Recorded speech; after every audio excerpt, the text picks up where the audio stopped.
Hello, everyone, and welcome to the week ahead. We are in this very final Cancer moon. Um, the moon's within the hour going to change into the sign of Leo and move towards its opposition to Pluto. And, this is the activation of the Pluto polarity point.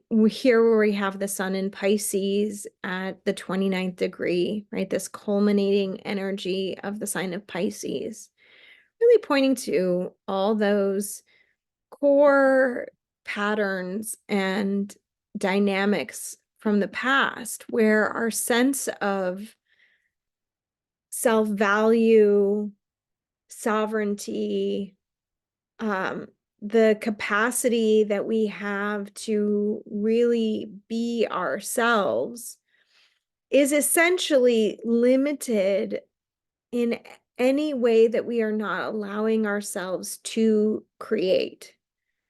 And, creation is the act of being alive, right? It is the act of being a human. It is the act of being, if you've ever watched little children undirected, they will make things, and they'll make something and out of nothing and be like, oh, look at this. This is so beautiful. And then it takes, of course, an adult who comes along and says, well, you didn't color inside the lines, or, oh, you could have done better at that. And progressively over time, these little ways in which our instinctual urges to create are guardrailed by society, by community, by friends, by work environments, by, the trappings of desire, right? We want to be desirable, we want to be desired. The wanting to be wanted actually can become the trap itself, because in wanting to be wanted, we may be doing things that are unintentionally suppressing deeper parts of ourselves for love, affection, adoration, right? And the challenging thing of these times, especially any time of social upheaval, economic upheaval, right? We don't see it maybe so much as being in an economic upheaval, but I definitely can feel the undercurrents of that, and where what this transit is really, this particular time, eclipse season, is really designed to stir up whatever's in the way of experiencing ourselves in the way that we want to experience life. I think I've talked about this before, but this activation of this Leo polarity point opposite Pluto, right, is where our power lies in actually creating our reality. And in one of my classes today that I'm learning a particular modality, and the idea, it's contradictory to think in many ways, which we do, that when someone triggers us, that we're subject to the whims of those feelings, we're subject to whatever discomfort or alienation. But there's something radical in reclaiming our power through our own creative expression within a container, of course, right? Where we have the space to just express who we are. And that includes, of course, the expression of the vulnerability of who we are, the desires that we have, what is, the parts of us that are young or early, the early parts of us that have decided that from a very young age, imagine a child is living a particular experience and decides that that's how the world is.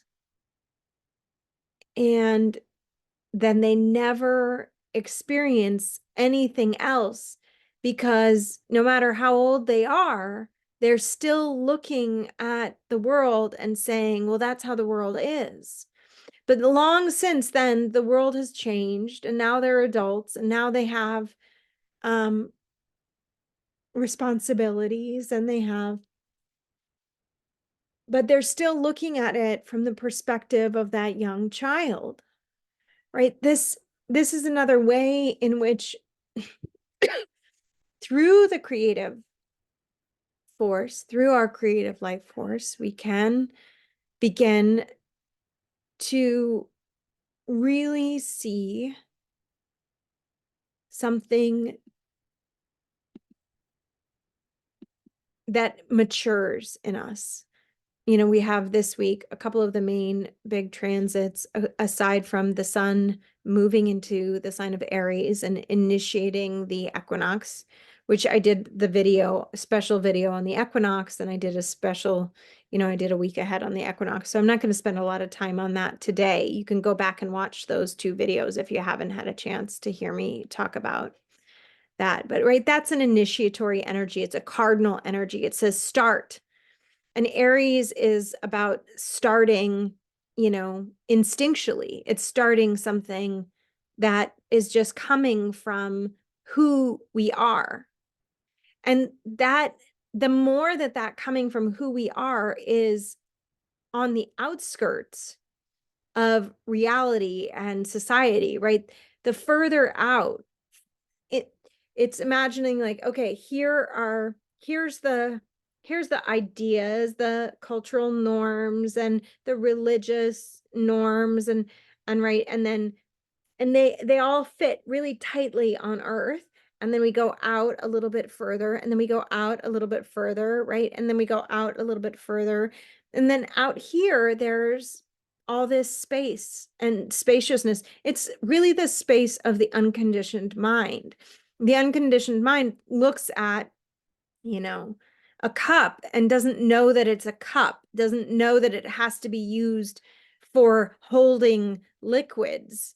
It could be used for anything. Its purpose and its meaning has no definition. And because of that, then in the moment, it can be done any particular way, and so one of the things I've been facing in my own life is like where I sort of know how I want things to go. I know how I want things to be. And it triggers when I see things not being done in a certain way, an old part of me, right? Which is very deeply conditioned. Like, when you boil the water to make macaroni and cheese, you have to bring the water to the boil and then you add the noodles. And once you've done that, then you have to wait till the noodles are cooked and then you add the milk and the cheese powder. But God forbid, when you put the water in the pot, that you pour the macaroni in there before it's brought to a boil, right? And something inside of me is challenged by the very contradiction to the steps, to the ways, right? Even though both are ways that macaroni can be made, right? Both are processes. And if we challenge those processes, if we don't conform ourselves to the way that the world is, right? If we even challenge our own reality, and I would say going back to that little girl or that little child who is, looking at life and life itself and saying, well, this is the way that life is because my mommy was like this, I'm like that. Because my daddy was like this, I'm like that, right? And how often that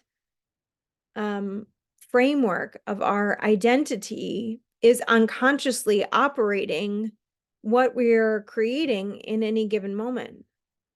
And a part of what this particular season of transits is inviting us into a new 20-year cycle, right? We have Pluto in Aquarius in the early degrees. We have the nodes, which it'll be another 19 years before they'll come back around to this. We have Saturn and Venus making a conjunction, right?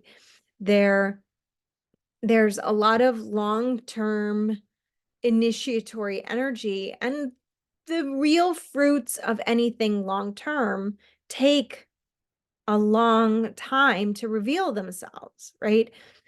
And I want to exemplify this with one particular soul. I don't normally do this, but Anne Frank recently came up, and I read The Diary of Anne Frank when I was a teenager, and it was probably one of the most impactful books of my adolescence.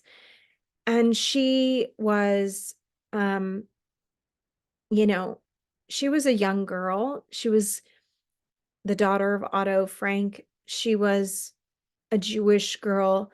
They had to flee the Nazi party and they moved to Amsterdam, and she was put in hiding when Amsterdam became occupied by the Germans, and then ultimately when her family was given up, and her and her sister were taken to work camp and they were killed.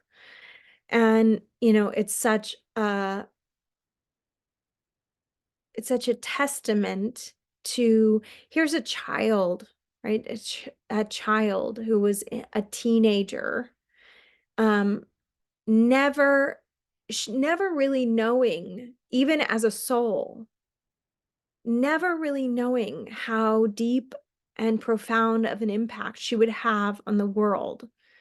Her book has been translated in multiple languages, has been, and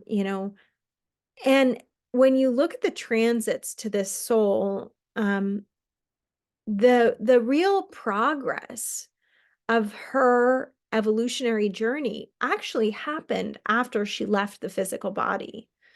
And so much of it, corresponded to the time when Pluto was in Leo, Saturn was in Leo, but we were at the synagogue, and they had the woman from the Anne Frank Trust do a talk, who's written a book on the legacy of Anne Frank, and it just deeply touched me.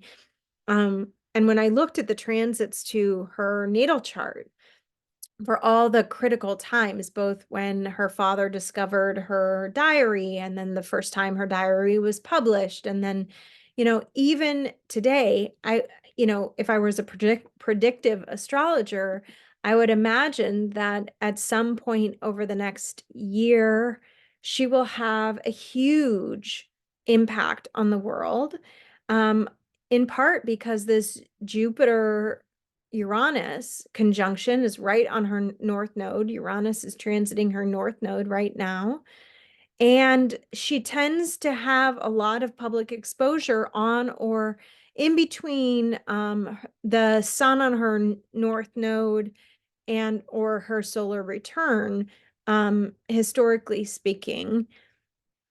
She'll also be having a Mars return over the course, of next year, and she'll be having a Jupiter return this year, and then she'll be having, so there's quite a lot of, and what does she stand for? Peace, and in particular, awareness of the effect of hatred in the world. And we're not so far off in terms of the rise of anti-Semitism, racism, polarities and extremes of that nature, even religious ideologies. We're in a time period where there's a rise of what they're calling Christian nationalism, which, is sort of a very polarizing form of religious ideology in politicism. If you haven't seen the documentary God and Country, it's definitely worth a watch.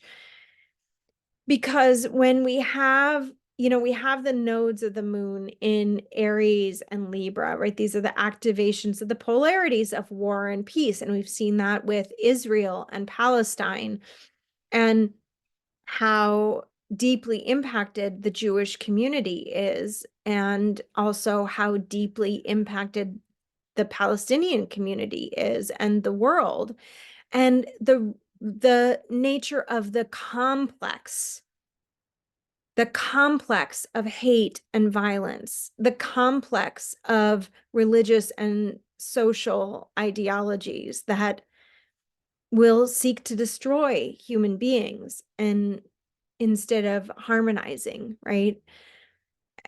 So I found that in looking at Anne Frank's life and really how powerful and influential she is, but nobody really knew. Nobody knew who she was. Nobody knew that she was innocent, young child. And it really had me thinking about the extent to which we go through our lives not really knowing the power that we have to influence the world with our voice, not really knowing how, and her diary entries spoke to the complex nature of being an adolescent, and also being in hiding, of feeling the suffering of the world and being a teenager and not knowing how to express that suffering. But what she wanted so badly was someone to confide in, right? And we all, I think, on some level need that. We need that permission to express ourselves so freely that it's as if we're saying all the things that nobody is gonna hear or repeat, right? That we're able to actualize a real, true purpose in the world through our voices. But the innocence of doing something simply because we're called to do it, not because we know we're going to be famous for it, not because we know we're going to be recognized for it, right? She had no awareness that maybe on a soul level she did, but she had no awareness that she would have millions of her books published, that there would be trusts formed around the world to lead education led by teenagers to help combat anti-Semitism, but not just that, to help to educate people to understand where these things happen and how they begin, and how is it, it's like I was listening to that talk and kind of like with the unfathomableness of how uh, a political person could rise to such power and create such hatred in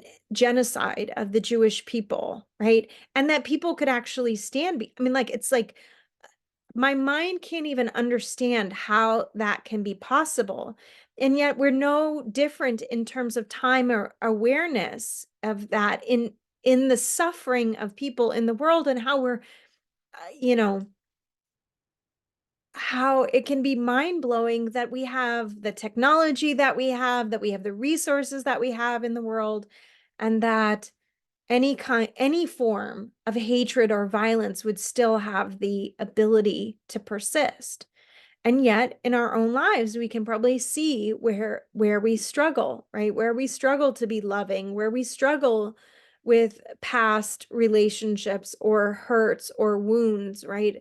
Where we are inconsistent with the values that we desire for ourselves, maybe because of guilt, maybe because of fear, maybe because of anxiety, maybe because of internalized depression, right? All the many reasons. We could come up with the 10,000 things for what's in the way of our own soul and its evolutionary growth.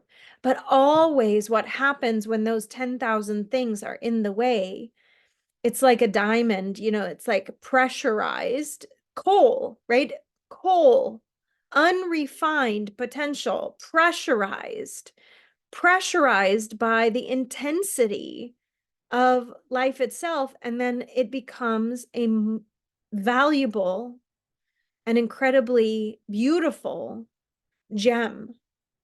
And yet you interrupt that process, and what you have is coal, which has its own use and value, but it's not the same.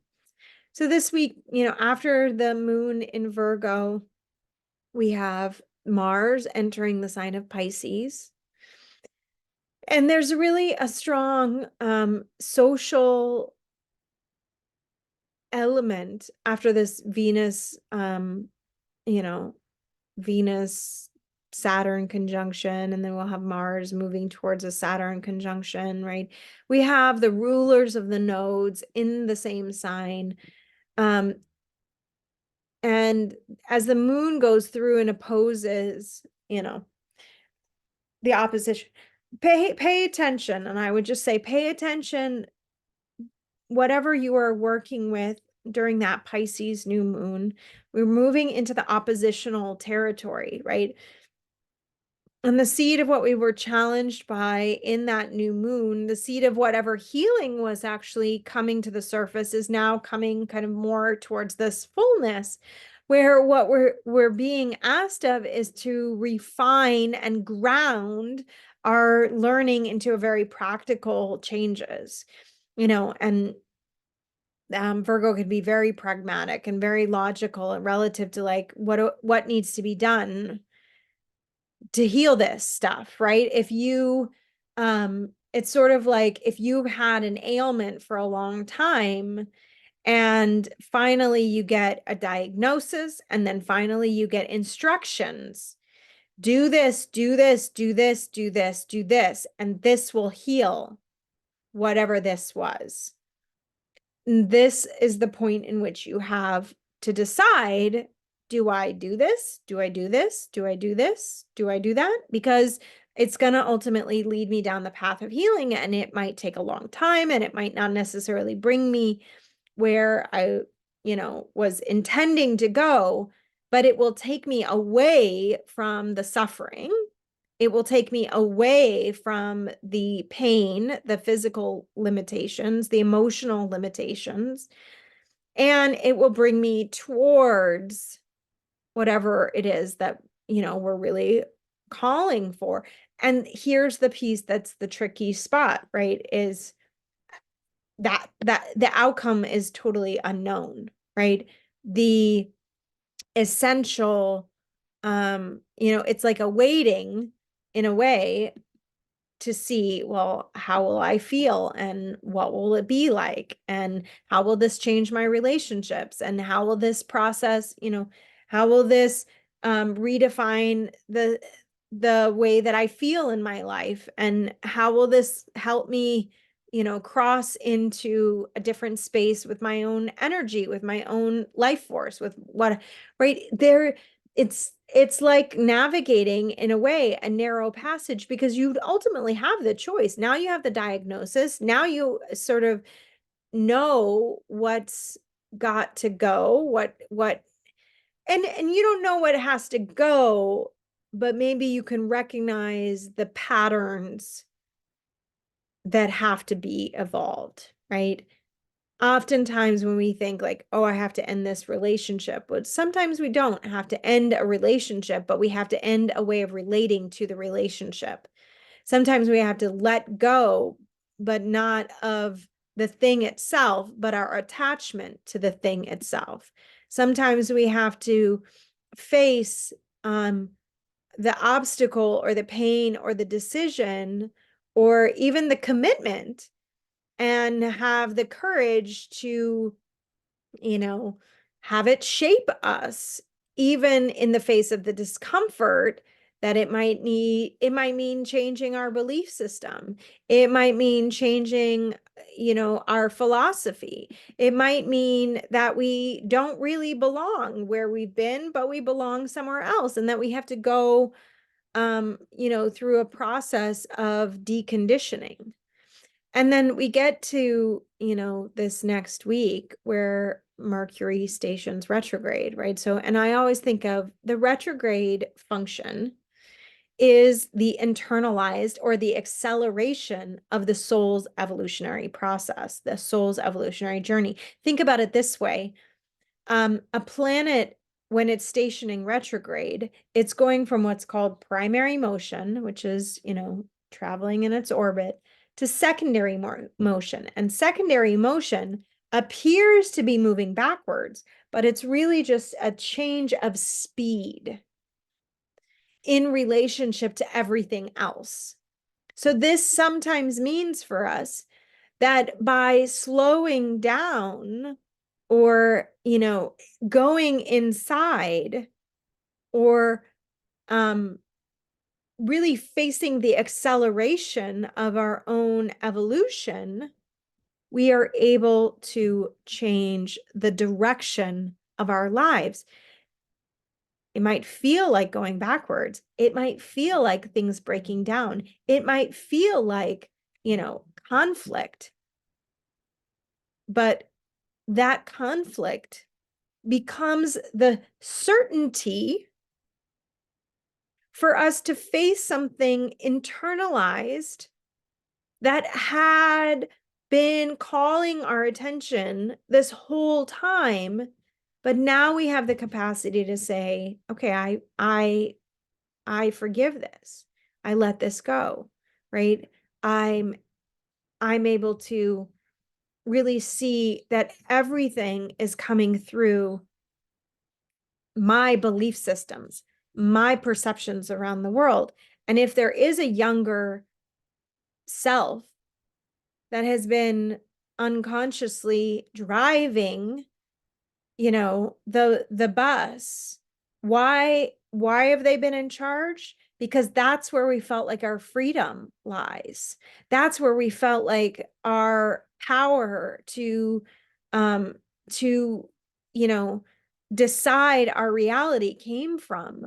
But there may be very well parts of us, younger parts of us especially, that need to be brought current, right? That need to be brought to what we desire now to do with our life force, not who we have been or what we have been or how it has been or how the world has been, right? The world gets changed not by the people who are doing the same thing that everyone is doing, thinking the same thing that everyone is thinking. The world is changed by those who are living on the edge and creating reality from outside those conditioned guidelines, but for the greater good, for the whole, for all of humanity, right? And that can be a teenager or a child. It can be someone who's completely unknown to the world right now, not famous, not special, right? And keep in mind the undercurrents of these polarities of hatred and violence in the world, right? War and peace are coexisting simultaneously. And there will be strong pull by the mainstream, by what's, socially acceptable towards one or the other, right? And we will feel that polarization at greater and more intensively at times in our life. But we always have the possibility for creating change, and our power to create that change comes through our expression. It comes through our self. It comes through our love of self, and if we really truly love ourselves, we love others. When they asked Jesus, what were the most important commandments? They were trying to test him to prove that he didn't know, that to prove that he was wrong, and he said the most important commandment is to love God with all your heart. What if we did that? Like, I've been really contemplating this. What would it mean to completely give myself to the love of God? Right? That is the soul's desire to return to source, to completely and wholeheartedly give myself to that love. And then to love your neighbor as yourself. And I heard someone say recently, like, if you don't really love yourself, then it's pretty hard to love your neighbor as yourself, because you're not going to find a whole lot of love there. And if you're looking for other people outside of you to love you so that you can feel the love, but you aren't able, it's like a, it's like a Chinese finger locking device. Like, you're never going to really get to feel the essential love of self until you love your neighbor as yourself, and then you love yourself as you love your neighbor, right? And then that completes the circuit of God's, love too. So I really, as we're moving through this really powerful time of year, a powerful time of initiation, remembering the core calling of our soul can be guidance in the face of what might feel like really uncomfortable pattern interrupts, really uncomfortable disruptions, constantly having the friction or the irritation of change in our face. I know I've experienced this myself quite a lot. And I don't know how it works, but I trust that it's working me, it's working me from within. And I'm grateful to be here with you all. So have a blessed week, a blessed eclipse season. If there's something in this video that touched you, please let me know. Feel free to leave me your love in the comments. Like this video and subscribe to my channel. It really helps me to grow and to be able to share my voice with the world. And I appreciate your presence here and joining me in that so much. So bye for now.